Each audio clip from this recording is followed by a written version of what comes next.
मित्रांनो नमस्कार. Share market investment या मराठी यूट्यूब चॅनलच्या एका नवीन व्हिडिओमध्ये आपलं स्वागत आहे. मित्रांनो आजचं मार्केट मायनस झालेलं आपल्याला पाहायला मिळते. BSE सेन्सेक्स हा 609 अंकांना मायनस झाला आहे 0.82%. निफ्टी 50 150 अंकांना मायनस झालेला आहे.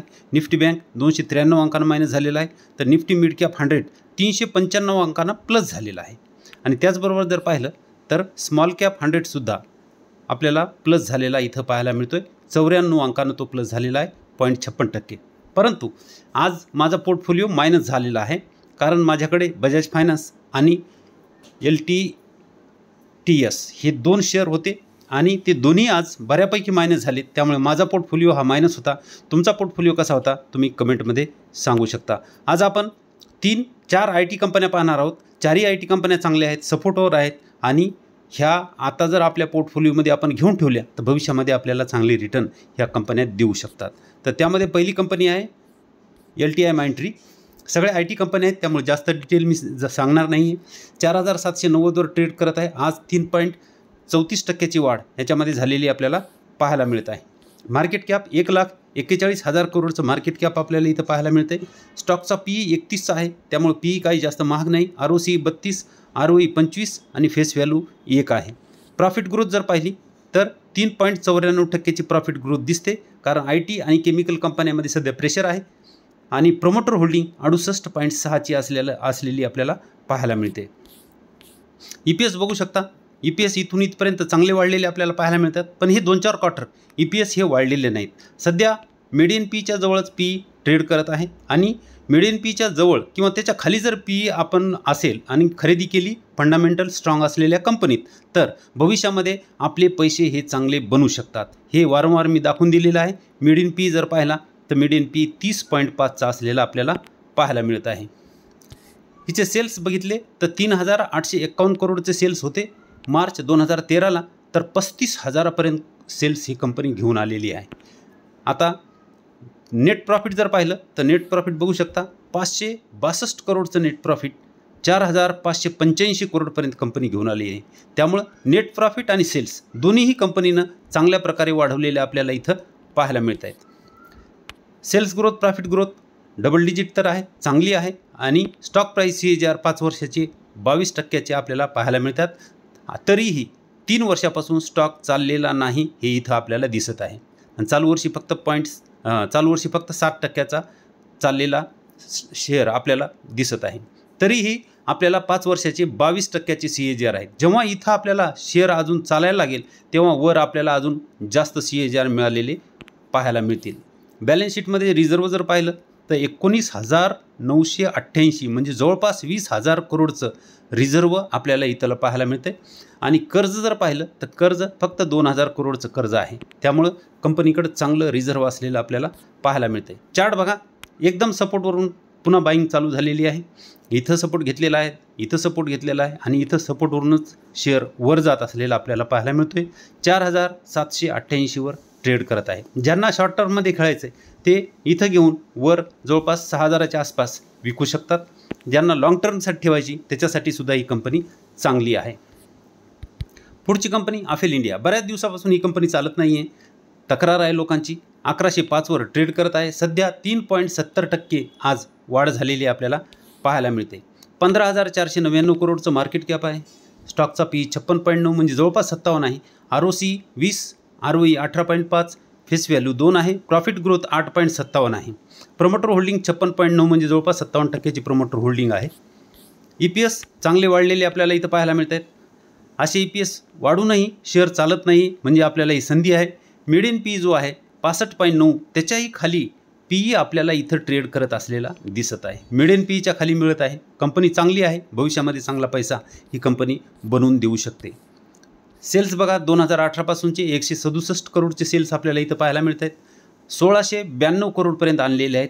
हे 3 क्वार्टरचे आहेत, अजून रिझल्ट यायचे बाकी राहिलेले आहेत. नेट प्रॉफिट जर पाहिलं तर 28 करोडचं नेट प्रॉफिट 272 करोडपर्यंत कंपनी घेऊन आली. त्यामुळे नेट प्रॉफिटही चांगलं वाढलेलं आहे. सेल्स ग्रोथ प्रॉफिट ग्रोथ दोन्हीही जबरदस्त आहे. डबल डिजिट तर आहे पण चांगली आहे आणि शेअर आता चाललेला नाही. त्यामुळे ही तर संधी आहे की ह्या शेअरला आपण आपल्या पोर्टफोलिओमध्ये चांगली होल्डिंग बनवली पाहिजे. रिझर्व जर पाहिलं तर 6 करोडचं रिझर्व होतं 2018ला, तर ते आता 1567 करोडपर्यंत कंपनी घेऊन आलेली आहे. कर्ज 0 होतं तर ते 228 करोडपर्यंत कंपनीला कर्ज आहे. त्यामुळे रिझर्वपेक्षा कर्ज हे कमी आहे.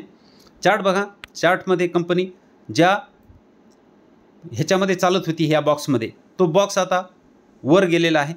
ही जी ट्रेंड लाईन मी ओढलेली आहे, तो रेजिस्टन्स फेस करत होती, त्याचा ब्रेकआउट इथं देऊन वर गेली आणि आता त्याचाच सपोर्ट घेऊन कंपनी 1102 वर ट्रेड करत आहे. आता मला वाटत नाही की कंपनी पुन्हा 900च्या आसपास येईल.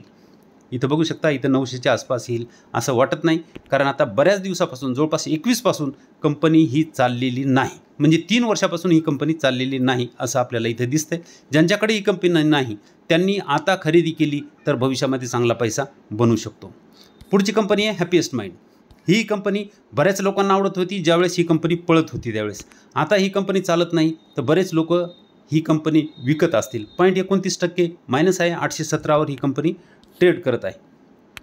मार्केट कॅप 12,400 करोडचं मार्केट कॅप आहे. स्टॉकचा PE 51 आहे. ROC 27.4, ROE जवळपास 29, फेस व्हॅल्यू 2 आहे. प्रॉफिट ग्रोथ 8.79% आहे आणि प्रमोटर होल्डिंग 50ची आहे. सगळं हे चांगलं आहे. EPS वाढलेले आहेत. इथं बघू शकता, 1-2 क्वार्टर खराब गेले म्हणून कंपनी खराब झाली असं होत नाही. कंपनीचे प्रॉफिट पुन्हा येणारच आहेत, जसे की ह्या क्वार्टरमध्ये वाढले होते मागच्या क्वार्टरला. तर कंपनीचे 2-3 क्वार्टर खराब झाले म्हणून कोणतीही कंपनी खराब झाली म्हणून ती विकणं हे बरोबर नाही. मार्केटमध्ये तो माणूस टिकू शकत नाही. कंपनी ही 1-2 क्वार्टर खराब झाले तरीही त्याच्यामध्ये जर आपण टिकून राहिलं तर 1-2 क्वार्टरच काय तर 2-2, 3-3 वर्ष कंपन्या चाललेल्या नाहीत. आताच आपण मागची कंपनी AFEL इंडिया पाहिला, 3 वर्षापासून चालत नाही आहे. तर अशा कंपनीमध्ये टिकून राहिलं तर पैसा बनतो. PE जर पाहिला तर मीडियन PE आहे 62.3 आणि त्याच्या खाली PE ट्रेड करत आहे. ही चांगली संधी आहे ह्या कंपनीमध्ये गुंतवणूक करण्याची. हॅपीएस्ट माइंडचे सेल्स बघा, 8 करोडचे सेल्स आहेत. ते 2012ला 1440 करोडपर्यंत आले आहेत. किती पटीनं सेल्स वाढले बघा. तरी ही कंपनी आपल्याला चालत नाही असं दिसतंय. 1440, 8 करोडचे सेल्स 1440 म्हणजे किती पट झाले हे तुम्ही बघू शकता. प्रॉफिट ग्रोथ पाहिली तर सुरुवातीला आता आपल्याला इथं मायनस दिसत आहे. -29, -47, -66, -26 करोड. त्याच्यानंतर 5 करोड प्रॉफिट, 4 करोड, पुन्हा -13 करोड. पण त्याच्यानंतर ही 4 करोड जे प्रॉफिट झालं त्याच्यानंतर कंपनीनं मागं वळून पाहिलेलं नाही आहे. कारण आता 243 करोडपर्यंत कंपनीनं प्रॉफिट जनरेट केलेलं आपल्याला इथं पाहायला मिळतं आहे. हे 3 क्वार्टरचं आहे. सेल्स ग्रोथ, प्रॉफिट ग्रोथ दोन्ही जबरदस्त आहे, बघू शकता. आणि आपल्याला स्टॉक प्राईस CAGR प्रॉफिट ग्रोथपेक्षा इथं जास्त मिळणार आहेत. म्हणजे निश्चितच आपल्याला इथं प्रॉफिट ग्रोथ 5 वर्षाची 63 आहे, तर आपल्याला जवळपास 65-70चे CAGR मिळायला पाहिजे.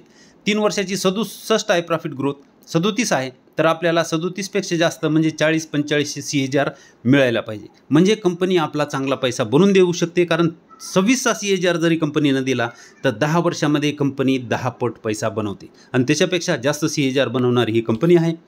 रिझर्व जर पाहिलं तर 1348 करोडचं रिझर्व आहे. तुम्ही बघू शकता, रिझर्व 1348 करोडचं आहे. आणि कर्ज जर पाहिलं तर 539 करोडचं कर्ज आहे. त्यामुळं कर्जही कंपनीवर जास्त नाही. चार्ट बघू शकता, ज्या पद्धतीने कंपनी सुरुवातीला हॅपीएस्ट माइंड पडत होती, इथं बघू शकता, ती आता स्पीड त्याची कमी झाली नाही. आता ती साईडनं चालत आहे. आणि ज्यावेळेस इथला ब्रेकआउट देऊन ती वर जाईल ह्या ट्रेंड लाईनचा, ह्याचा वारंवार ती रेजिस्टन्स फेस करत आहे. त्याचा ब्रेकआउट देऊन जेव्हा ती वर जाईल तर कंपनी पुन्हा मग हातात येणार नाही. तर ह्या कंपनीबद्दलही तुम्ही विचार करू शकता. पुढची कंपनी आहे LTTS. IT क्षेत्रातली एकदम मस्त कंपनी आहे. आज ती 7.81% पडलेली आपल्याला पाहायला मिळते. माझ्या पोर्टफोलिओमध्ये ही कंपनी आहे. 4,778 वर ट्रेड करत आहे. त्यामुळंच माझा पोर्टफोलिओ बजाज फायनान्स आणि ही असल्यामुळे माझा पोर्टफोलिओ आज मायनस झालेला दिसत आहे. मार्केट कॅप 50,000 करोडचा आहे. स्टॉकचा PE 40 आहे. ROC 35, ROE 26.8 आणि फेस व्हॅल्यू 2 आहे. प्रॉफिट ग्रोथ 16ची आहे आणि प्रमोटर होल्डिंग 73.7 म्हणजे जबरदस्त प्रमोटर होल्डिंग असलेली आपल्याला इथं पाहायला मिळते. EPS बघू शकता, मस्त वाढलेले EPS आहेत. आणि स्टॉकच्या PE जवळ मीडियन PE जो आहे स्टॉकचा त्याच्याजवळ कंपनी ट्रेड करत आहे. इथं बघू शकता. तर कंपनी एकदम आपल्याला स्वस्तामध्ये मिळत आहे. सेल्स जर पाहिले तर मार्च 2013ला 0 करोडचे सेल्स होते. ते 8,679 करोडपर्यंत कंपनी घेऊन आलेली. कारण हिचे रिझल्ट आलेत आणि रिझल्टमध्ये मार्केटची जी अपेक्षा होते त्यापेक्षा रिझल्ट थोडेसे कमी आलेले आहेत, म्हणून आज शेअर पडलेला आपल्याला पाहायला मिळत आहे. नेट प्रॉफिट 0 करोडचं नेट प्रॉफिट 1258 करोडपर्यंत आले. मागच्या वर्षी 1110 होतं आणि त्याच्या मागच्या वर्षी 918, म्हणजे प्रॉफिटही वाढलेलं आहे, तरीही आज शेअर्स पडलेला आपल्याला पाहायला मिळतो आहे. प्रॉफिट ग्रोथ बघा, सेल्स ग्रोथ बघा, एकदम चांगली आहे, डबल डिजिट आहे, चांगली पण आहे. आणि स्टॉक प्राईस CAGR 5 वर्षाचा 25, 3 वर्षाचा 26, म्हणजे या कंपनीनं 10 वर्षामध्ये पैसे 10 पट बनवण्याची ताकद आता ह्या आकड्यावरून दिसत आहे. रिझर्व जर बघितले 4484 करोडचं रिझर्व आहे आणि कर्ज जर पाहिलं तर 519 करोडचं कर्ज असलेलं आपल्याला पाहायला मिळतं आहे. चार्ट जर बघितला तर बरोबर एकदम जिथं सेलिंग यायला पाहिजे होती, हा रेजिस्टन्स आहे, इथून ब्रेकआउट देऊन ती वर जाणार होती, पण तिथूनच बरोबर सेलिंग आलेली आपल्याला पाहायला मिळते. आणि त्याच्याबरोबर रिझल्ट जे आहेत ते थोडेसे डाऊन झालेले आहेत, म्हणून कंपनी आज आपल्याला इथं पडलेली पाहायला मिळते. 4778 ती ट्रेड करत आहे. बरोबर ह्या सपोर्टवरती थांबलेली आहे. येऊन पुढचा सपोर्ट जो आहे तो जवळपास 4400च्या आसपास असू शकतो. तर ह्या कंपनीवर तुम्ही लक्ष ठेवू शकता. मित्रांनो, व्हिडिओ फक्त अभ्यास म्हणून बनवलेला आहे. चारही कंपन्या IT च्या चांगल्या कंपन्या आहेत आणि भविष्य हे ITचं आहे. ह्या कंपन्या आज जरी थोड्या चालत नसतील, कंपनीला प्रॉब्लेम असेल, तरीही भविष्यामध्ये चालणारच आहेत. तर ही संधी आहे की आपल्याला गुंतवणूक करण्याची. ज्यावेळेस ह्या कंपन्या चालत नाहीत त्याच वेळेस जर गुंतवणूक केली तर ह्या कंपन्या भविष्यामध्ये आपल्याला चांगले रिटर्न देऊ शकतात, कारण वरून ह्या डिस्काउंटवर आपल्याला मिळत आहेत. आणि ज्यावेळेस ह्या पळतील आणि पळणाऱ्या कंपन्या वर घेण्यापेक्षा आताच जर खरेदी करून ठेवलं तर भविष्यामध्ये चांगला पैसा बनू शकतो. व्हिडिओ फक्त अभ्यास म्हणून बनवलेला आहे. व्हिडिओ चांगला वाटला तर व्हिडिओला लाईक करा, शेअर करा व सबस्क्राईब करायला विसरू नका. धन्यवाद.